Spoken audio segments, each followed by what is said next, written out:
Hello everybody, Benjamin Magnus here, aka the Dapper Gamer, and today I'm going to be attempting a second mission to Duna in what I've been calling Dune 2 or possibly Ike 1. I haven't exactly decided. I am bringing a small space probe with me this time. I'm going to be attempting to use all the small components to build a unmanned probe to send down to the surface. I just haven't decided if it's going to be landing on Duna or Ike. I'm going to decide when I get there. So let's get started. Here we are on the launch pad. My vessel does look different than where I left off because I've done a couple testing launches and I just changed a couple things depending on how things went. I added in some struts, I added in some new fuel tanks, and there's a ton of new stuff up here. But of course, just like last time, I will go over this once I get into orbit. So let's give her a launch, make sure everything is good and stable, and see how things go. We made it into orbit pretty easily. We still have fuel left in our booster tanks here, and once I get rid of these, this thing will be a little easier to control. It does tend to get a little wobbly because it's so long right now. I added on the RCS system right here, just some fuel tanks and some RCS thrusters. Added on lights so that I could illuminate the spacecraft easier. It's okay right now, but sometimes it gets a little bit dark when these videos are uploaded here. And I built this little prototype lander. And in retrospect, I realized that there's no science on this thing, so there's nothing to transmit for the Communotron 8888 here. But it was basically to see if I could actually, bring a little tiny probe up into orbit and actually land it on a different body. So I'm not going to revert back to launch. I'm still going to try with this, even though I made a little whoops there. I'm still going to try to get this thing down onto Ike. I don't plan on returning it. I plan on it just sitting there forever, but we'll see what happens when we get there, I guess. So now it is time to continue on and try to plot an escape trajectory away from the planet here, which should be pretty easy. What I'm just going to do is go over to my... Actually, we're going to use this one right here. We're going to use the periapsis, add a little maneuver in, and just whoop, just like this. There we go. And I kind of want to not want to... as a little bit of a strange sentence. I want to eject along the path that Kerbin's going on. That'll be a little bit better. That's a retrograde path, so it's going to be around this way, it looks like. Something like this. I don't want to go retrograde, I want to go prograde around the system. So, just like that, looks like it'll be pretty good. And here we are orbiting the sun, and one thing I do want to do is take an observation of the material bay here when we're in orbit around the sun, because that's a good healthy amount of science right there. I want to keep that data. And I did use up all the fuel on my remaining booster sections there, but I still got this old big one, and I was hoping, and it looks like it's going to work, I was hoping that I would be able to use this one to at least get me to a trajectory towards Duna, and that's what we're going to work on right now. So I'm going to set myself a target, and I'm just going to try to find a good spot to burn. Okay, not too bad. That was actually... I'm getting better at plotting these courses, so it doesn't take me nearly as long as it used to. So I have 8 encounter plotted right now. I am still 3 months away from the time I'm supposed to burn now. I gotta make sure that I reduce the time warp here healthy amount before I get to the node, because last time I tried this I overshot it by like 13 days or something like that. Let's get down to 10 and then boop. Yeah, there we go. A week. We have a week to go. Okay, we've initiated our burn here to get a Duna encounter. It's not that bad, really. It's only about it was about a minute 15, minute 20, something along those lines, which is probably going to burn. I would say it would leave me about a third of this fuel tank left, maybe. Not exactly ideal, but this fuel tank I was planning on getting me to Duna and then using the atomic rocket motor once I've got a ton of sections separated off that it's not pushing them much, and I'll use the efficient atomic rocket motor I have in the center here to get me back. That is my plan. In a perfect world, I would like this tank to get me to Duna into a Duna encounter where I'm actually circling it, so I'm hoping it lasts that long, and right now we're looking good. But generally, at this point in these missions, that's what I always say. I always say we're looking good. And then what happens is I run out of fuel or die or something like that. And Duna is kind of hard to spot. Oh, there we go. We actually hit it while I wasn't paying attention. But we can use this opportunity to degrade our orbit even more. There it is right there. We want to get close. We want to get very close. I wonder if I could actually use this opportunity because I want to shoot for Ike because I feel like Ike is going to be easier to deal with, so maybe I can use this opportunity to get close to Ike. So let's stop right there. That's good. That's what I want right there. Oh, I didn't even realize I was off the orbital plane so much. Alright, no big deal. And look, we still have some fuel left in that tank. Nice. That is exactly what I wanted. So let's get over here and try to straighten this orbit out. And not, right now we're not going to straighten out. Right now I'm just going to bring this side in so it's nice and even. But we're going super slow. So, gotta be careful with this time compression. Basically not moving on this side. Moving extraordinarily slowly, very slow. We'll start picking up speed over here, though. I'm wondering if getting into a encounter with Ike is going to be feasible or not in terms of fuel consumption. Although, if things go poorly, I do have the Communitron... Oh, wait. Okay. I do have the Communitron 8888 on my space probe core, so if things go poorly, I can always transmit the data back to Kerbin, and that will at least get me that. That'll get me a little bit more science, and that'll get me like halfway to my goal of, trying to complete these contracts. Alright, so now I gotta swoop around like this. I got the orbit wobbling as I use the RCS thrusters. Alright, here we go. Flip around this way. I don't mind using the RCS thrusters now because I planned on having to use them when my spacecraft was bigger. When it's smaller, it'll be... when I knock off this big old butt section here, it'll be a lot easier to control. Oh, look at that. That is a great view right there. That is beautiful. Alright, I'm accidentally undocking. Let's go back to our orbital map. Alright, retrograde again. We're going to pull this in. And I kind of want this to be as circular as possible. So let's take a look at this one. Is 2.3 million. So I want to shoot for this to be about 2.3 million as well. And then maybe I'll be able to work an Ike encounter into this.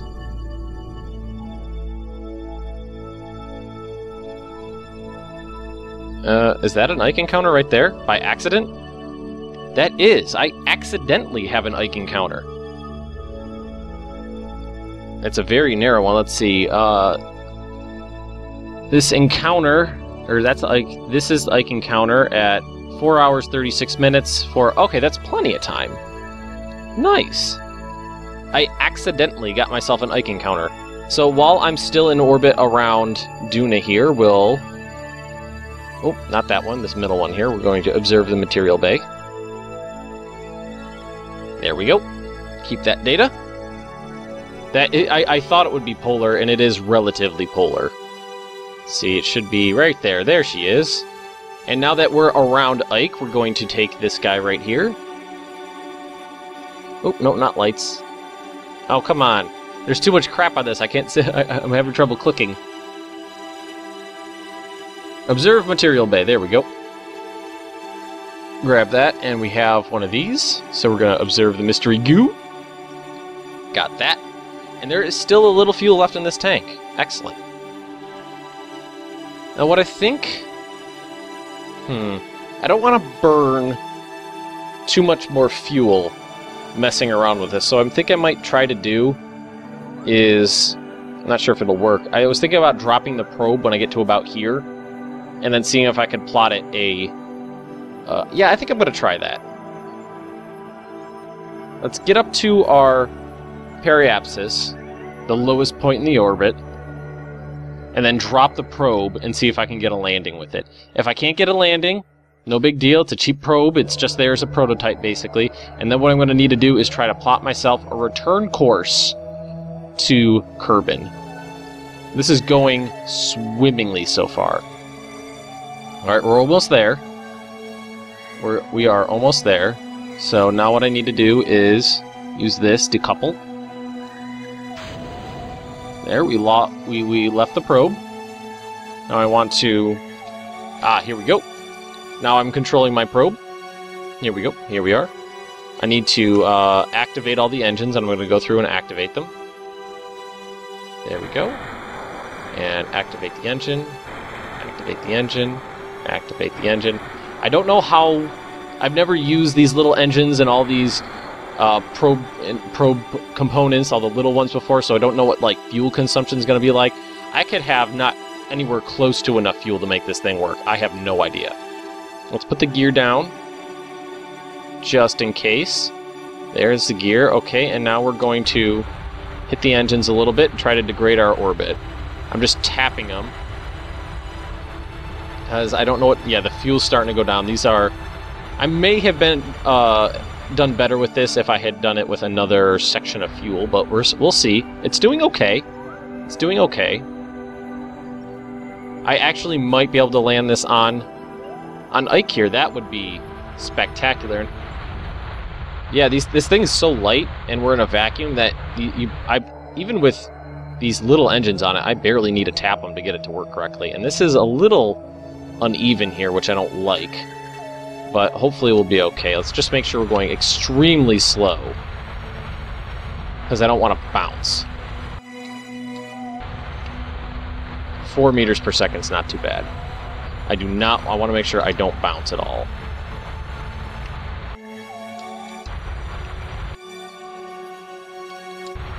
We're very close now.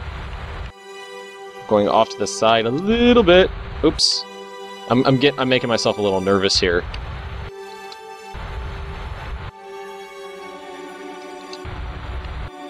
Oh! Ahaha! Nice! Nice! My probe core is on Ike. Awesome! Awesome, awesome, awesome. Super happy with this. Now, I didn't plan on being able to do this, but log seismic data. We're going to transmit that data. Oh, this thing is cool. I've never used this before. That is awesome! That is so cool looking. Alright, not enough electrical charge. So that's why I am glad I put these freaking solar panels on here.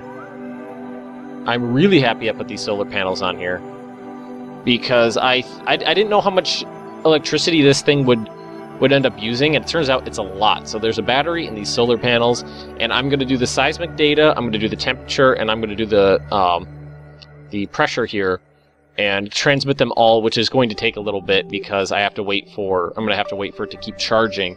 So I'm going to cut the recording, and I'll come back when I'm finished with all that stuff. Alright, I'm all done now. I transmitted the seismic data, I transmitted the temperature data, and let's actually take a look at this plate. It is negative 108 degrees here. And unfortunately I wasn't able to take the any readings from the barometer here because I'm in space. There is no pressure. There's no air pressure in space where there is no air. So now it is time to leave my happy little probe core where it is, and it will continue sitting here until if I ever decide I need it again, it will be here. And here we are back with Duna 2, still in a relatively polar orbit around Ike, and I gotta say, the view from here, spectacular. Absolutely spectacular. My spacecraft, we have Ike in the foreground and Duna in the background there. Awesome. And when I was transmitting data, I was thinking I could probably use this spacecraft right here with some minor alterations and go do the same thing on Duna. I could replace this little section up here with a command pod and make a manned mission. I don't think I would trust myself to make a landing attempt, but I could at least bring a Kerbal along on the trip so he can experience it and do some data collection of his own. That might be a good idea for our next mission. I guess I shouldn't call this Duna 2, it's more like Ike 1, but, you know, whatever. So now what we need to do is try to get back to Kerbin. Oh, that's Magnus right there, but it's right in there. So first things first is I need to break my orbit. Alright, I just finished my first burn, and I think I couldn't find a good maneuver that I liked to do this in one go, so I'm trying it in a couple small goes. This first maneuver just basically broke my orbit with Ike and put me in an orbit around Duna here. And then what I'm going to do is I'm going to plop in a maneuver right here, and I'm going to align my orbit with the orbital plane of Duna, because Duna is on the same orbital plane as Kerbin. And we want to be about there, I think. That looks pretty good. And I already have my target set as Kerbin over here. So now, see, that's my first burn was only like 30 or 40 meters per second, and the second burn is only 180. So it's not, I'm using very small burns to get this working right. And then once I have this aligned, what I'm going to do is do another burn to break my orbit with Duna, and I think I'm going to run out of fuel by the time I do that. Okay, here we have the orbital planes aligned again, so now my orbits aren't all wonky and cocked off to the side, and we're approaching the periapsis, which is what we want, and we're going to do another burn here to eject ourselves into orbital space around the sun, so we are not any longer orbiting Duna. So we have escaped Duna's influence. Let's take a look at this. Very good. My maneuver put us in orbital alignment with Kerbin, and we're only off its orbital plane by 0.1 degrees. Excellent. Now what I need to do is plot a course to Kerbin. And let's see, here's our sun's, apoapsis and periapsis. So let's try it at the periapsis here. And we're going to need to burn retrograde to burn the orbit in, to bring the orbit in, that is. Bring it in a little bit more, like that. And now let's use these guys to pull this, no, the other way it looks like. It looks like I needed to go the other way. Let's use this one to go this way.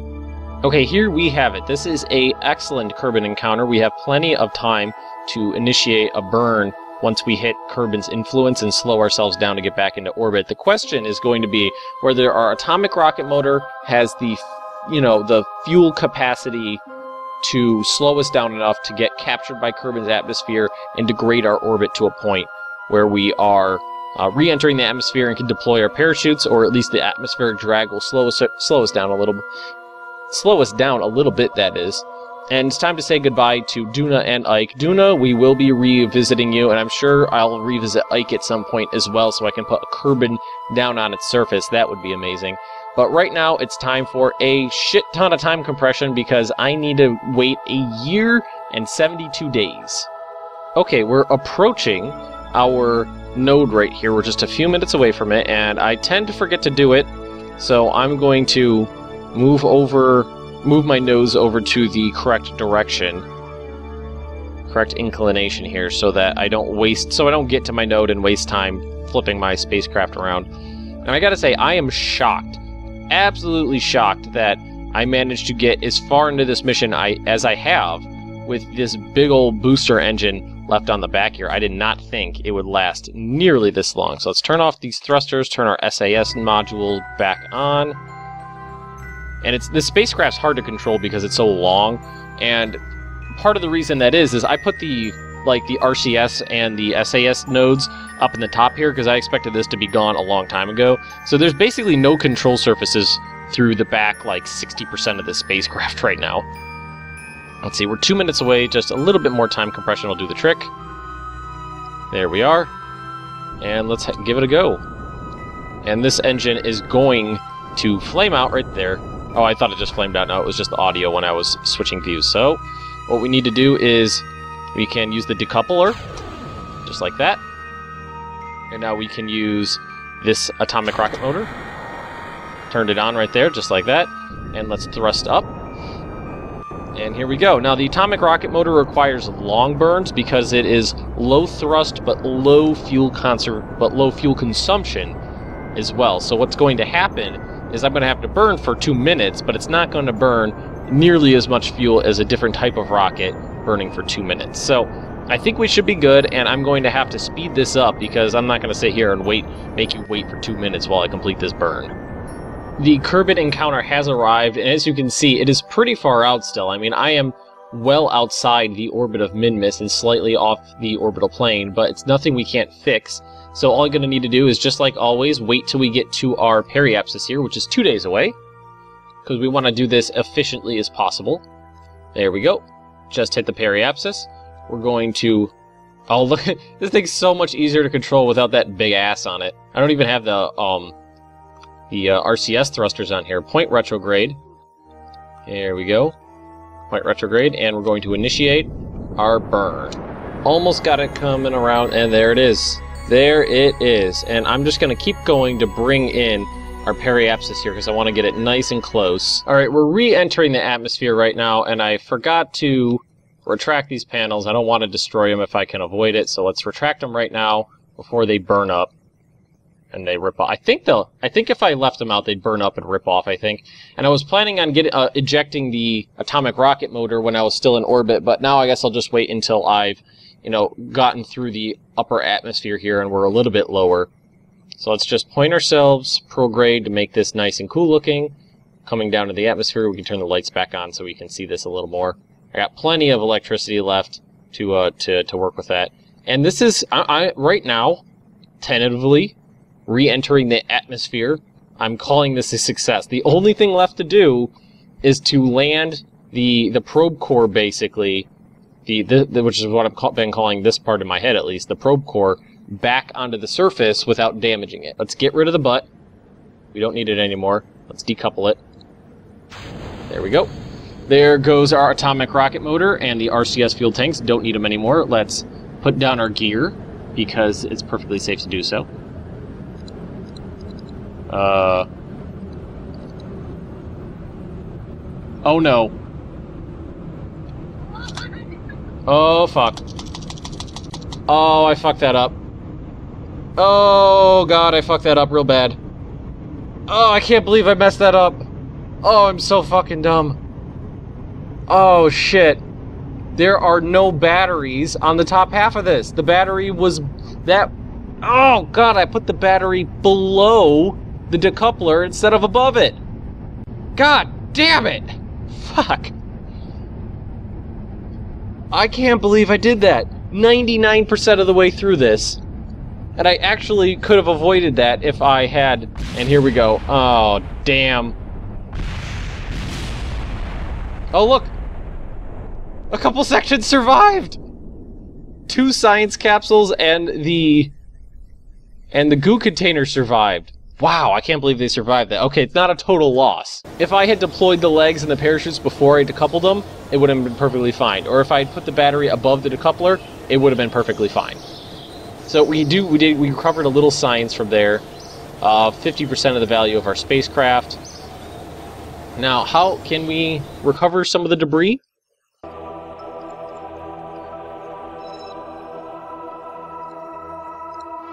Yes, here we go. Okay, look at that. There we go. There's most of the science right there. And a bunch of parts. Okay. I'm going to call that mission a success right now. I'm calling it a success. I did finish the contract to explore Ike. I did finish it. So now I have half the contract to explore Duna, which is probably what I'm going to work on next time. And I got a ton of science out of it. I did screw up slightly. I did screw up, I will admit it, I messed it up, but we do have 2,500 science to use, so why don't we go and unlock some new stuff, see what we can work with. Okay, I just spent the money, or the science points, to unlock a couple of these end-tier stuff, and I'm a little sad that with the new economic boom update, it's so easy to blow through the science tree. I mean, it's really, really easy. I get more, even with, let's go over here, even with 10% of my funds being funneled into science, it still is ginormous amounts. So right now I'm basically done with science. I've just got a couple more things, one more mission ought to do it, and then I can use this to turn all my science into reputation or something like that. So I'm going to call it an episode here, and I'm going to call it a success, because that's what I feel like it was, despite the little problems towards the end there. So, if you've enjoyed this episode, just drop me a like, leave me a comment right down below, and if you're interested in more Benjamin Magnus Plays Kerbal Space Program, subscribe to my channel, and I'll see you next time.